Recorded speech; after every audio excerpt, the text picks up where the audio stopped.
as well as those that are connecting to us in Songdo, South Korea. I welcome everyone. This, I think, is by far the most popular Mason Korea Tea Talk session of the semester. And largely, I credit this to my wonderful colleague, Sasha, from OIPS, who will be our guest speaker. Sasha, do you want to say hello? Hi, everyone. Thank you for joining our session.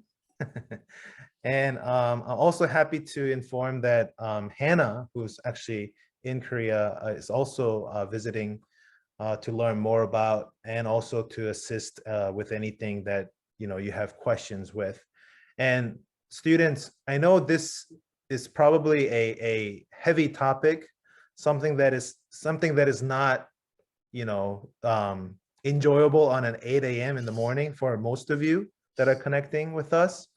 But do pay attention. I do advise you to take notes if possible, because at the end of this presentation, so in the past, before COVID-19, we would just have a lot of bubble tea and wait for everyone to come over, and when they attend, we'll hand out the bubble tea and we will interact with our guest speaker. But since we can't do that right now, I've prepared a short quiz. It's not going to be 30, 40, 50 questions. I think it's just 10 questions. At the end of the presentation, there will be a short quiz where you can take, and if you score 80 or higher, then we will definitely connect you with a gift card, whether you're from Korea, the Korea side, Hannah will take care of that. And then if you're in Fairfax, of course, I'll take care of that. And for those, I think many of you have registered on the Mason 360 webpage, but if you have not, that's okay. Just make sure you indicate your full name and G number on the quiz so that I can successfully identify who you are and get you that coveted gift card. So without further ado, I would like to hand it over to Sasha. Thank you so much, Sang, for the wonderful introduction. And thank you, everybody, for joining us today. This is a very important topic for many of you because employment can be very exciting, especially as you're getting a college degree and you want to find that dream job even during or after you graduate, with an American employer who may want to offer you an internship or even a full-time employment for a few years or more than a few years after you graduate. So I'm happy to talk to you today about employment options that can, can get you the employer that you may want to work with while you're in the United States. Now, today's agenda is going to cover on-campus employment, curricular practical training, which is an off-campus work authorization, and then optional practical training, which is another off-campus work authorization. Both CPT and OPT are employment work authorizations for the F1 visa status. So here there is a graphic that shows kind of a timeline for an F1 international student that you would go through. I may remind you that it is different to be a student with George Mason University and different to be an F1 status. So you may be a student with George Mason University while you are in Songdo, but your F1 status does not begin until you come on the F1 visa to the United States.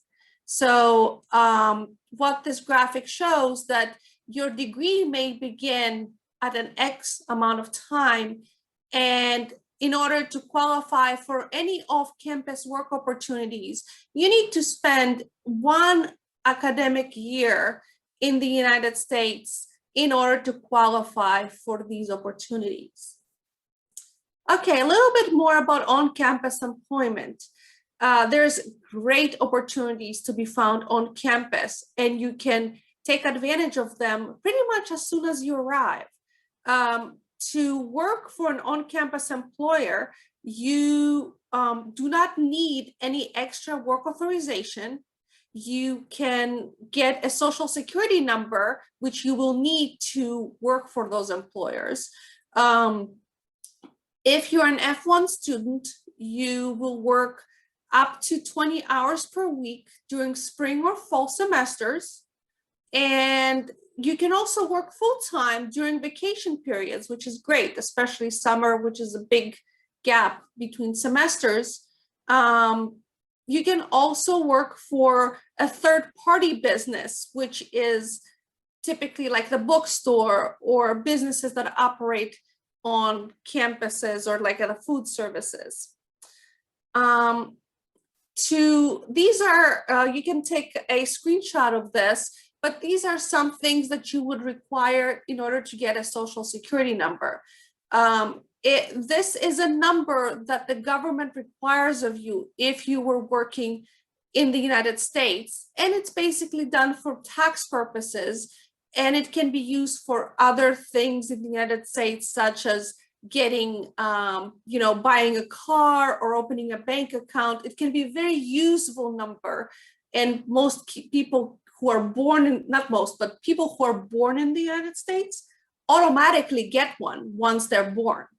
But an international student does not get one once they arrive. They have to have a job offer to qualify for this magical number.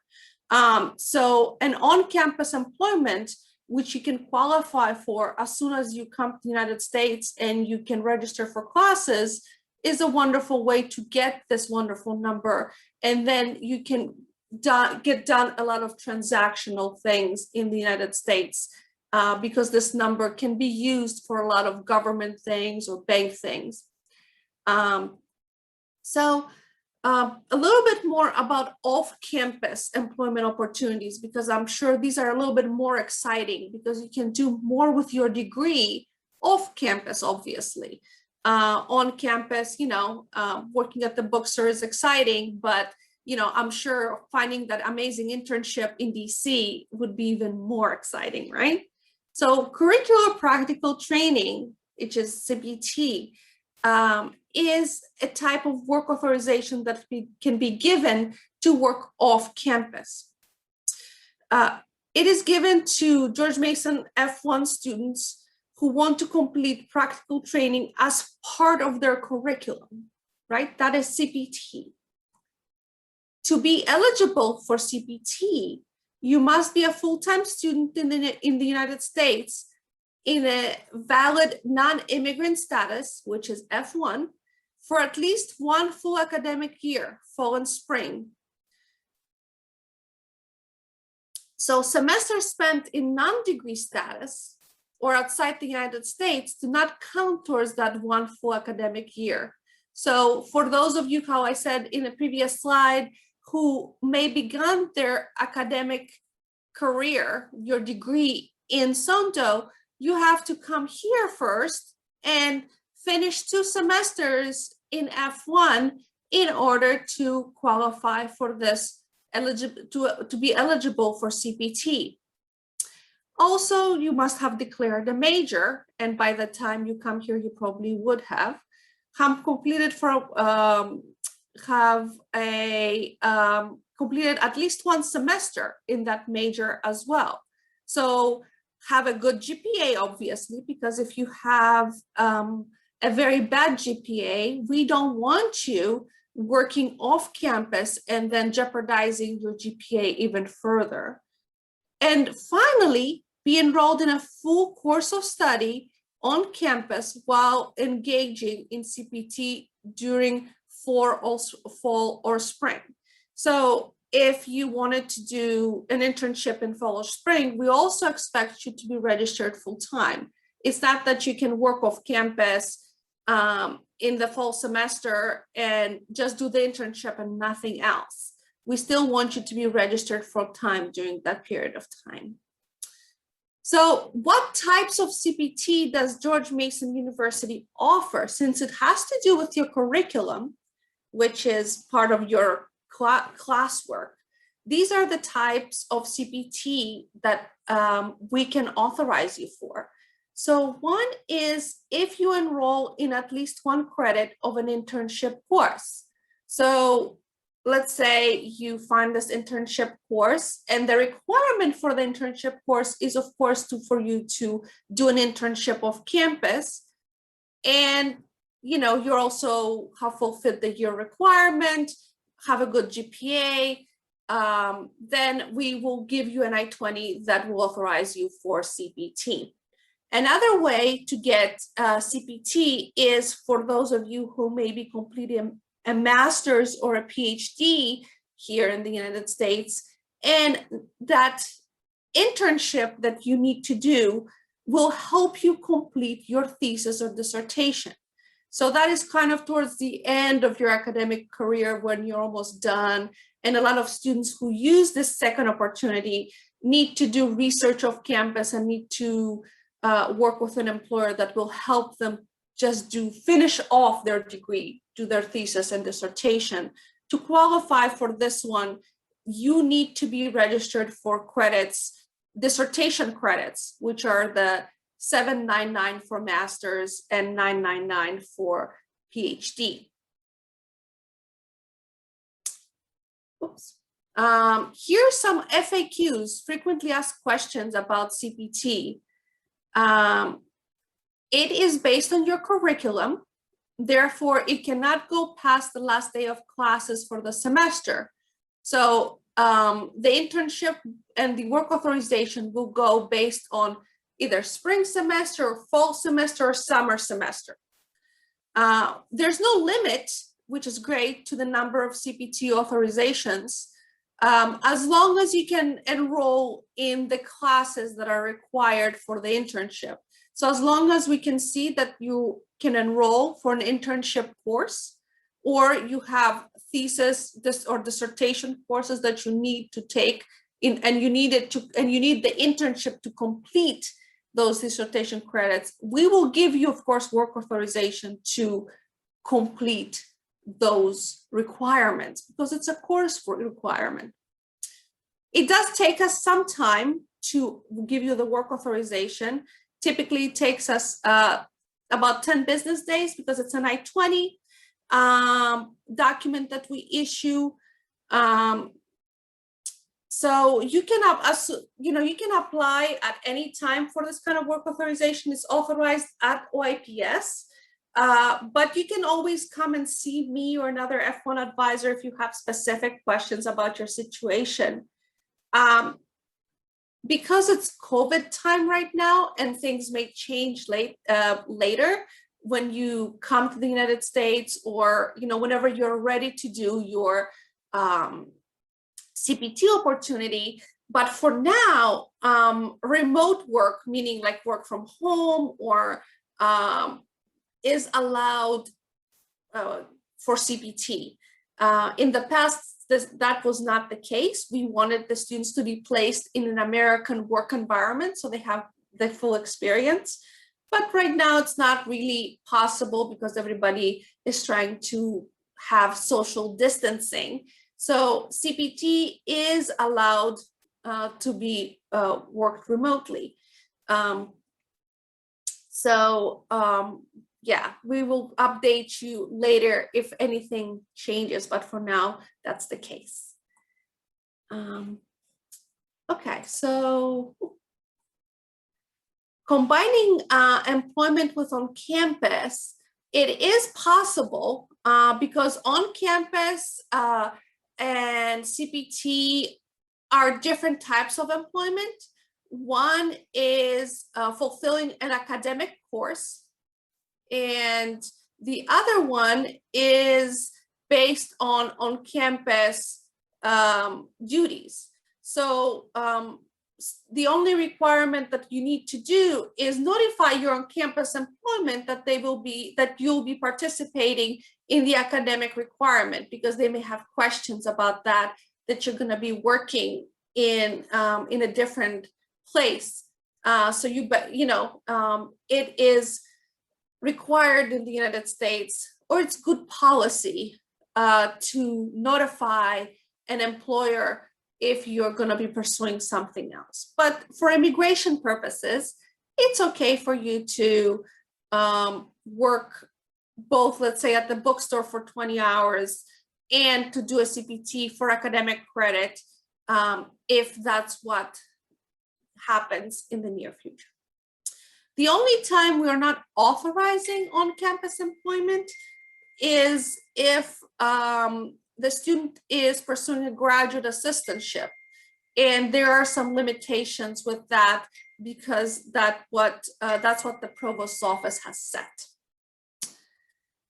Okay, I'm not going to go too much into it because I want to cover lots of other things and it can be complicated, or not so much complicated, but it's a lot of phases that you can go through, that you'll have to go through in order to apply for CPT. There's a phase one where you would have to meet with one of the advisors, me or my colleagues, and basically get pre-approved. That's the first and most important step.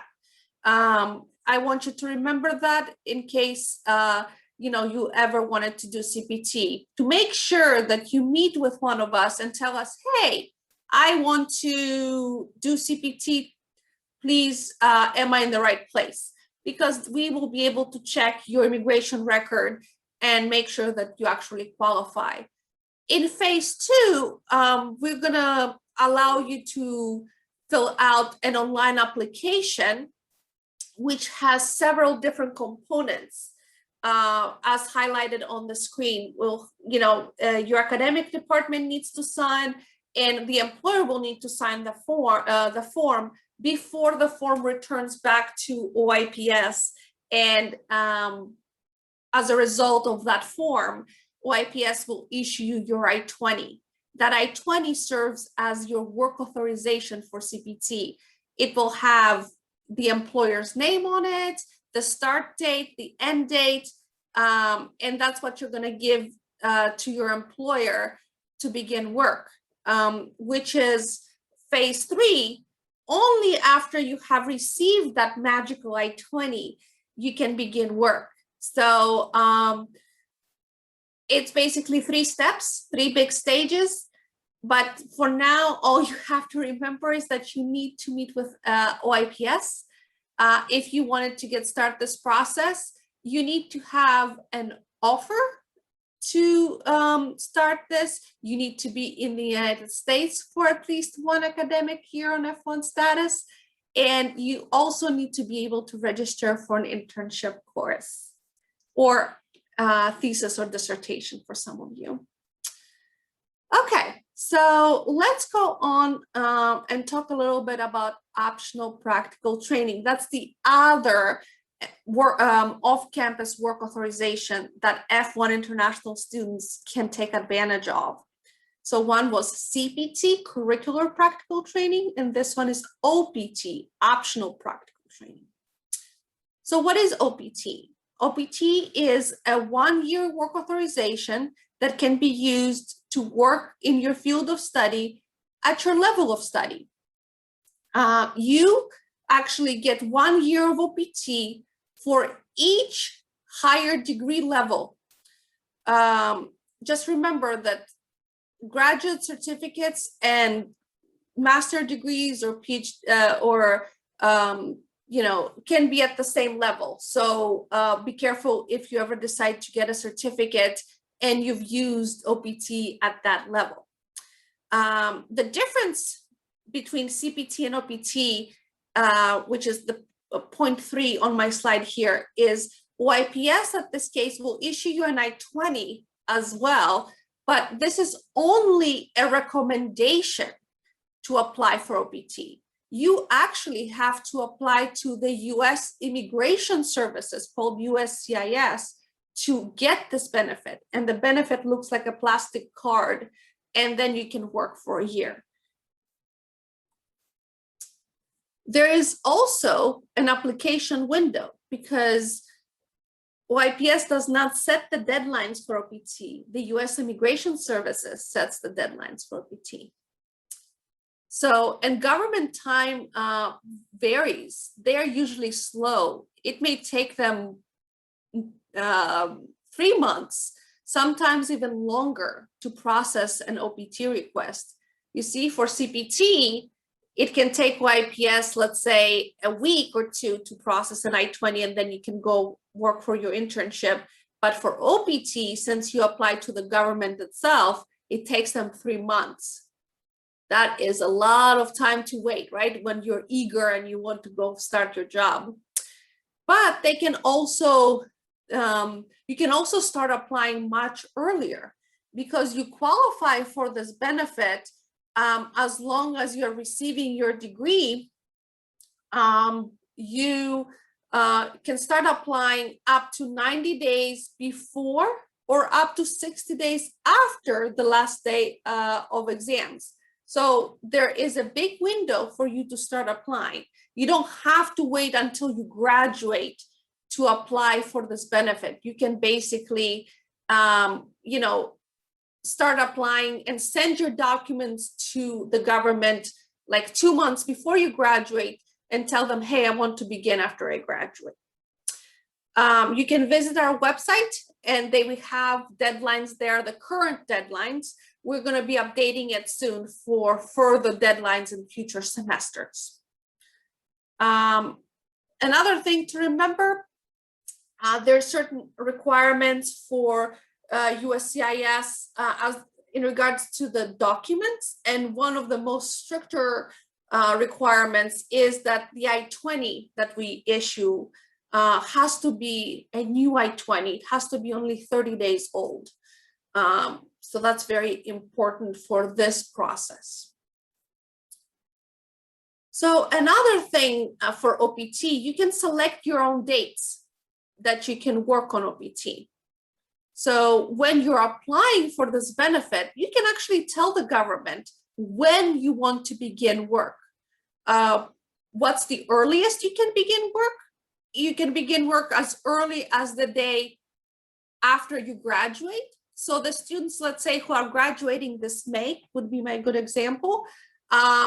Let's say they're graduating May 10th. That's the end of their exams, right? So they're gonna put May 11th is the absolute earliest they can begin work. Of course, if they're applying now and May 11th is practically in a few weeks, good luck to them, right? They should have applied a few months ago. So that's the key thing with the government. You have to apply early if you want to start work early. And also, what's the latest you can begin work? So you can choose to begin 60 days after your completion date. So for somebody who is graduating again this May 10th, they can begin work as late as July. So July 9th would be 60 days after. So at any date in between. So I have students right now, or have had all spring, students submitting requests to begin work in May, in June, and some in July. So it varies. It depends what you want to do and when you want to begin work.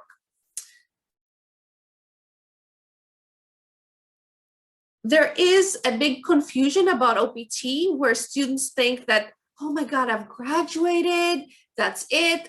I've applied for OPT and I got my EAD card, which you can see on your screen. That's what the EAD card kind of looks like. I'm no longer an F1 student.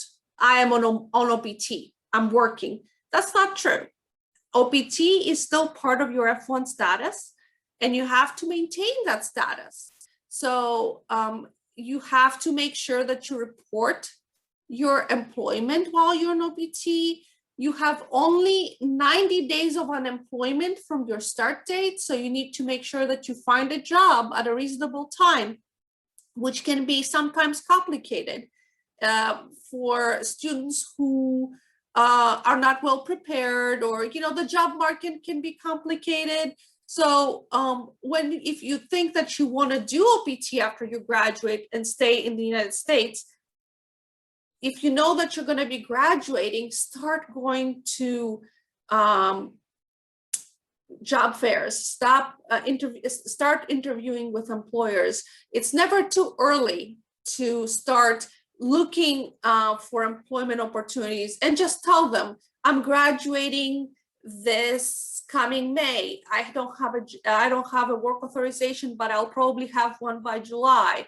You know, what do you have any openings in your company? Things like that, because the government, once they give you this wonderful work authorization, they do give you a limit within that 1 year to find a job to maintain your status.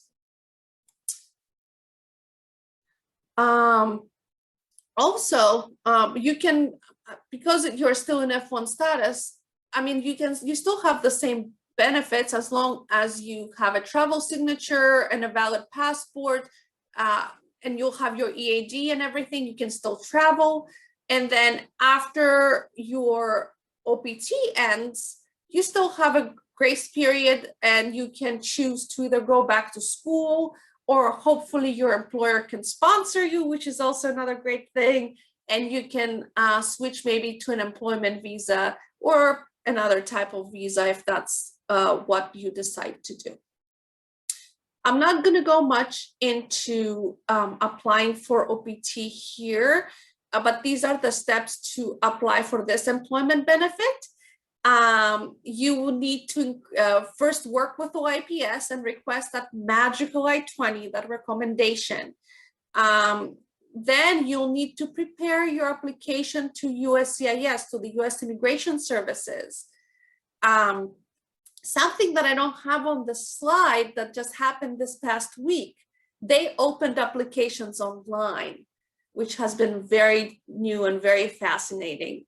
We find it really exciting, but students are actually eligible to file applications, and they send a big packet in the mail. That has been the process this for a long time. Sen can tell you what a painful process that is, and I can tell you as well when I filed my own OPT application. A lot of documents, very stressful. But now they've opened up an online application, and students so far, the ones that are doing it, they love it. And once you mail your OPT application or you apply online, you just wait, and you give USCIS the time to make a decision based on the documents that you submitted.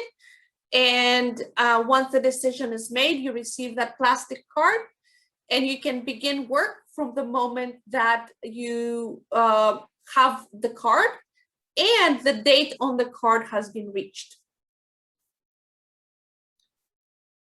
Okay, so I have a small section at the end for tips for success, and that's something that I have accumulated through the years with working with international students, and both employers and students have told me how amazing you guys are, how smart and independent and motivated, and employers in this area and actually around the United States have started to notice Mason, and international students have a lot to do with it. You know, but it's still a big problem with employers, because the fact that they don't understand, and you know, payroll, they understand basically that they need to hire a person for a position, they need to train them, and but they don't understand the specifics about the F1 visa. So they will ask you things that are important.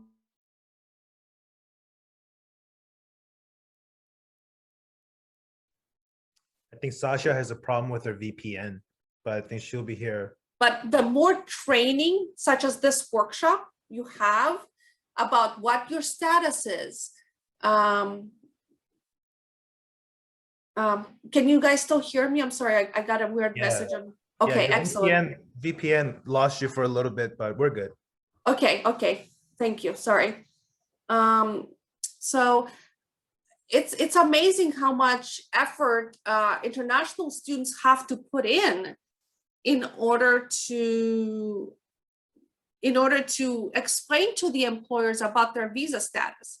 But if you're able to articulate yourself and you're able to tell employers, hey, I have an EAD card, for example, and I'm eligible to work from this date to this date, or I am a full-time student, but I have this wonderful internship class that I can register for, and you have this amazing internship program in your company.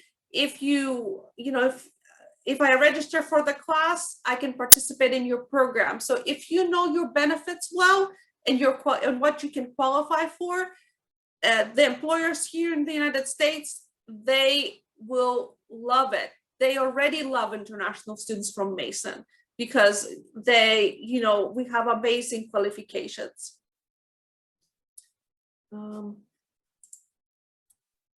Okay, and finally, some safety tips, because you guys are so amazing, but there are some bad people out there. And unfortunately, they prey on good employees, prospective good employees. And if you if you happen to be on the job market and you find a fraudulent employer, because in the United States, there are certain good things that employers should be asking for, and there's not some not so good things that they should be asking for. Like, for example, they shouldn't be asking for money if they're going to hire you, or they shouldn't be asking for your social security number while you're interviewing for a job. This is a very known fact in the United States. But if you come across an employer who tells you, hey, why don't you pay me $200 for me to give you an offer? That's a red flag. That should not be happening. And you should report that employer. You can report them to OIPS. You can report them to Mason Korea. I'm sure Sang will listen to you. You can report them to University Career Services. But this employer should not be doing that, because you deserve to have the best employer that hunting for you, and you should be working for the best employers.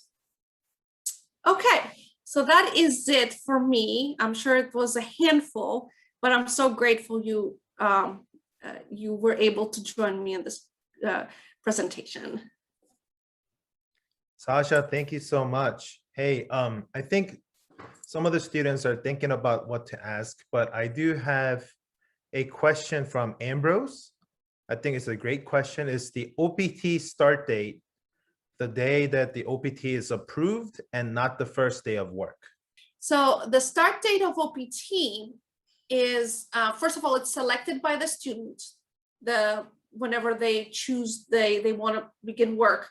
But ultimately, when they actually can begin work is on the EAD card. So let's say a student who will be graduating this May is applying for OPT right now and tells the government that they want to begin May 11th. Well, it's already almost May. They're not going to get May 11th right now. So they're going to get a different date on their EAD card, and they can only start on whatever is on that EAD card.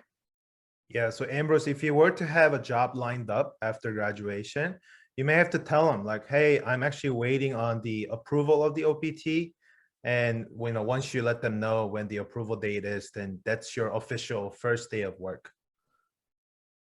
Next one is from Pada.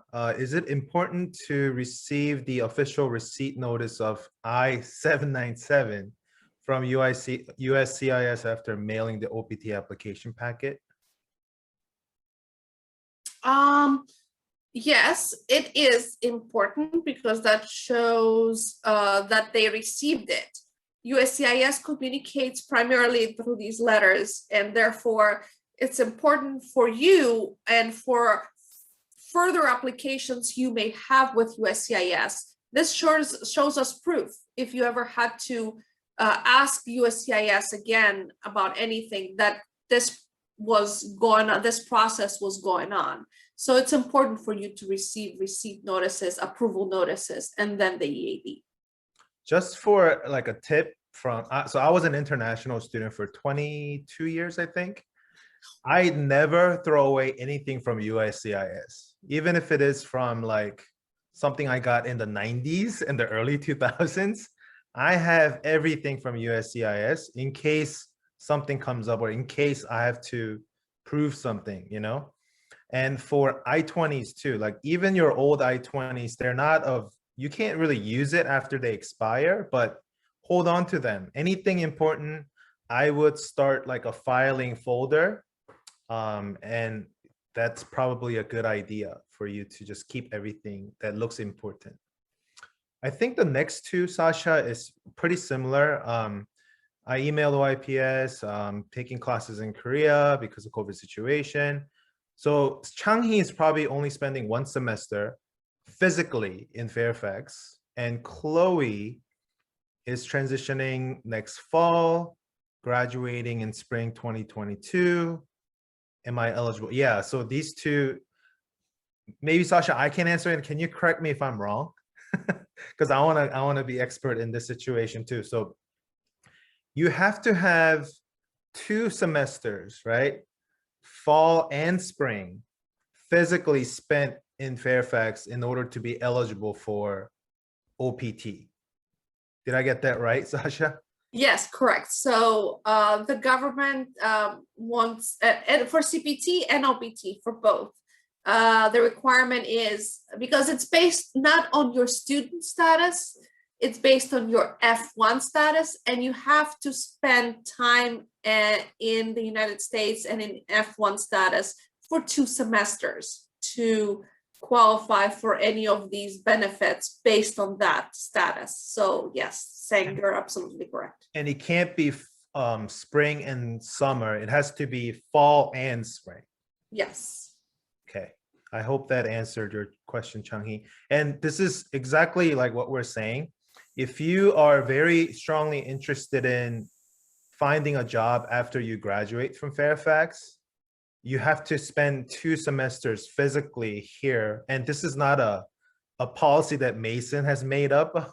It's actually the US government's policy. So if you are on the fence, please think about coming over, because that, you know, you have to have at least 2 semesters under your belt in order for you to qualify for CPT and OPT. Hi, I'm Changi. Can I speak? Yeah, go ahead. Yeah. I emailed you about my situation last night. I mean, in Korea, and you said I am able to apply for OPT, even though I'm taking online class right now, and I'm definitely going to go to Fairfax next semester. And you said I can. I mean, from OIPS, it said I can apply for OPT. Is it correct? Oh, when you say next semester, you mean fall, Changi? Yeah, fall. Okay, fall, and then you'll have to spend spring to apply for OPT. So sorry, I think I misunderstood you. I thought you were coming in the spring and then be graduating after 1 semester. So I think the easiest way to remember is to spend 2 semesters physically here in Fairfax, no matter when you come. Yeah, okay. So there's no exception regarding COVID situation, right? No. So this is from the US government, so we can't really change that or put any exceptions to it. Yeah. I mean, another way to think about it is, do you have an active I-20? I mean, if you have an active I-20, that I-20 needs to stay active for fall and spring. I understand it's very hard to go around the fact, because you're already a Mason student, you know, and you have been studying in Korea and you've been putting all that hard work. So to me, it doesn't make sense. If you're a Mason student, why can't you just come to the United States and apply for a benefit because you're a student? But the US government does not care if you're studying for Mason or for Georgetown. They only want to make sure that you have been in this immigration benefit for a year, which is fall and spring in the United States. Mm-hmm. So first you need to come, activate that CVAS record, your I-20, spend those 2 semesters and then apply for any benefits based on that immigration status.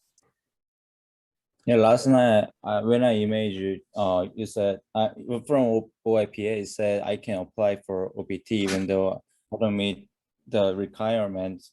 So I was happy, but now I'm depressed again. Well, did somebody from OIPS email you, or was it somebody from Mason, Korea? From OIPS. From OIPS. Okay. Maybe they misunderstood the question, but the best way to remember it is that you need to have, because the thing is, if you don't have an active CVIS record, or you were, because I had a slide here about, let me go back.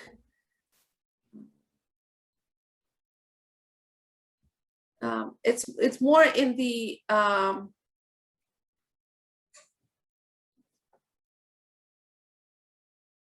so semesters spent in non-degree status and semesters spent outside of the US do not count towards a full academic year requirement. So the government does not see that when you're outside the United States, they don't see the active CVIS record. So when it comes to OPT, you know, it's, I mean, it's not really our policy. You know, the thing is, you don't have a status in the United States to show that you've been long enough here to apply for OPT. If you studied here for just a semester, if you studied for fall and spring, it would be obvious that you spent here long enough. Yeah. From OIPS front desk staff, okay, well, the front desk is not an international student advisor, so be careful from asking immigration advice from our front desk. Sometimes they just try to give you general information because they don't realize the particulars about the different, you know, like Mason Korea students, they're not in the United States. They just tell it general information, assuming that all international students are in the United States. Sorry, Changi. Okay. Sorry. Yeah, one last question. Am I able to get H1 visa without OPT if I have a sponsor? I mean, definite sponsor, right? Absolutely. Okay, thank you. Yeah, OPT is not a must for you to get an H-1B sponsorship, but that's a rarity unless you have a relationship with a company already. That's going to be a difficult thing to pull. Yeah. I mean, you can have an employer sponsor you now for H-1B, and you can just come here, the United States, on H-1 to begin with, but that's really unusual and really hard. You need to have some exceptional skills, which I'm sure you do, but convincing an employer of that is the hard part. Okay, I have a question from Feng. How long does it usually take for OIPS to review and approve CPT? Once we have all the information that we need and you have submitted all the documents, no more than 10 days, 10 business days. Okay. Oh, actually, Cheon made a good point. So I'm gonna share the, actually, Hannah, can you do this too? Where you can share the link to the quiz. I think Cheon had to leave or somebody just left, and because they have a class at 9 o'clock. But the survey is open for another 4 hours, so you can't, you know, go back to Sasha's notes and use her notes to take it tomorrow or later today. I would highly recommend you to take it sooner than later. And maybe we can go back. The link is closed. Oh, that's not good. Let me fix that. But Hannah, can you help me moderate through the questions? Sure, yeah. So while saying is updating the survey for the bubble tea, I'll go over the question. So All Thank right. you. The next question is Ambrose. Will graduating after the fall semester rather than the traditional spring semester pose any additional difficulties when applying for OPT or H-1B? I think that OPT is on a rolling basis, but H-1B has application deadlines. That is an excellent question.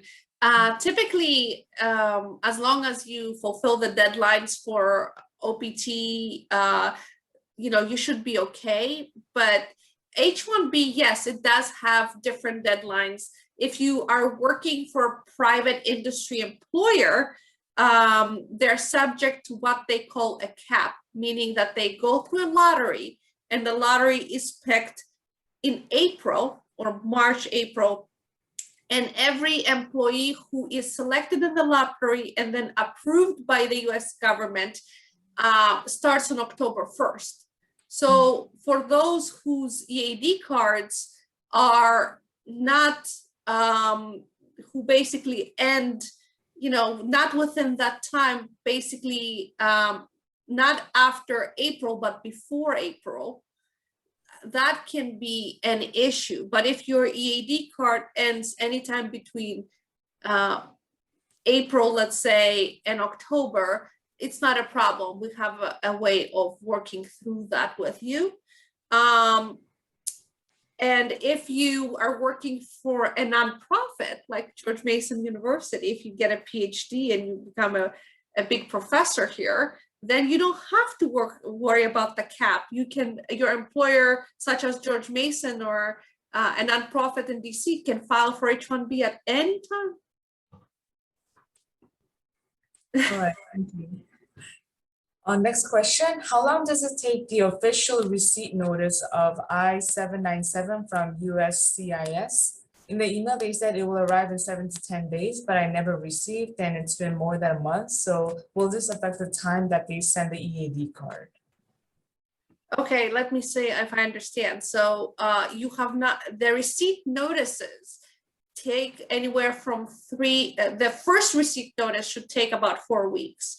If you're talking about the approval notice, that can take 2 months.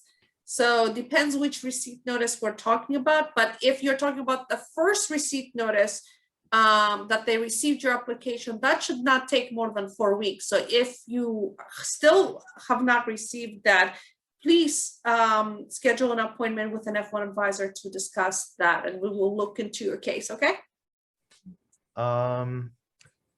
Does CPT and OPT apply to unpaid employment? Did you already go over this, Hannah? I forgot where you left off. So this is a new question. The CPT OPT apply to unpaid employment students?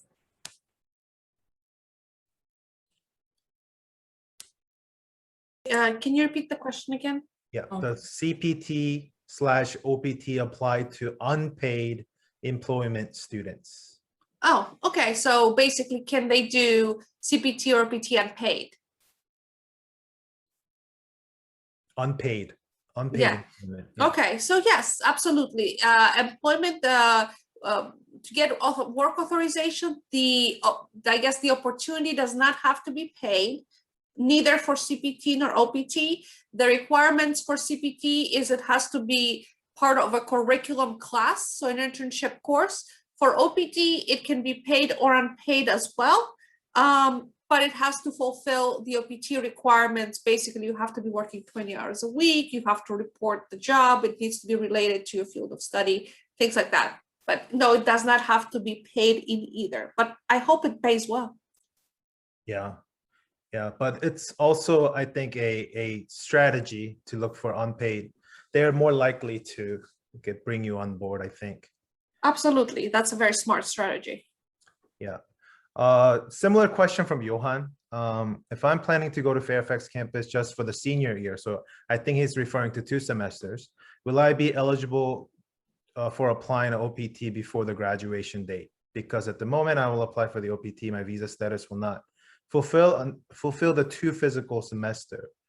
So yeah, I think Sasha, if Johan were to come for the fall and spend his senior year, so 2 semesters, he will be applying for OPT during his second semester. Am I right? Correct. Towards the middle of it, so that you have enough time for the government to process your request. Correct. That is absolutely correct. Yes. I actually have like 2 questions, Sasha, and I would pay attention because these might be coming up in your quiz, guys. So, do these programs, so CPT and OPT, do these programs require me to find internships or employment related to my major? Yes, they do require you to find internships that is either integral to your major or related to your major. CPT is integral, related, optional is related to your major for OPT.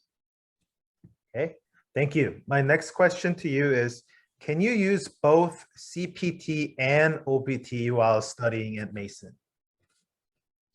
Yes, you can use CPT and OPT while studying at Mason. And I think the biggest difference is that CPT is while you're studying at Mason, and then OPT comes at the end of your program here at Mason. I think Yeah. Ambrose has his hand up too. Go ahead, Ambrose. All right, thank you, Mr. Lee. I think this is a question that will help many students at Mason Korea, because Korean students, they're usually the academic year in Korea starts in March, right? Yeah. It ends in December. It's different from the US. So I was just wondering, since I think many students will finish after the fall semester in December rather than in May after the spring semester, like traditional American students, could you go perhaps more in depth about the transition from OPT to H-1B for those kind of students? Because I wasn't sure. You talked about that you wanted to have the EAD between April and October, preferably to go for the H-1B. So I wasn't sure if if I graduate in December, will I be able to have an opportunity to transition to H-1B? That was my question, because I know that you can have only 60 days after graduation applying for the OPT. That means it's not in April. So. Okay, so if your EAD card, let's say you graduate in December and your EAD start date, which is kind of the middle ground, starts on January 10th, let's say, and then ends on January 9th of the following year. It's a full year OPT EAD card. And then, which is nowhere near April. Then you have, after January 9th, you have February, March, you have 60 days grace period. During the 60 days grace period, which will take you to March, you cannot work anymore, but you can still remain in the United States. So during that time, the employer, if they're planning to file H-1B, they still can. But from January 10th to January 9th, there is one March there, or April.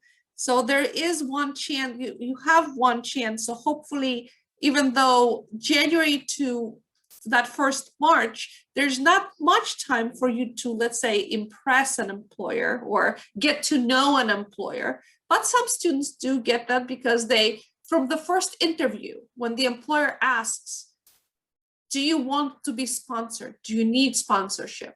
Your answer can be, yes, it's a very big interest of mine. This is what my one-year goal is, to get sponsored and to continue working for you. So the employer may have already a plan in mind. So you already have at least one chance of getting sponsored, would be that first March.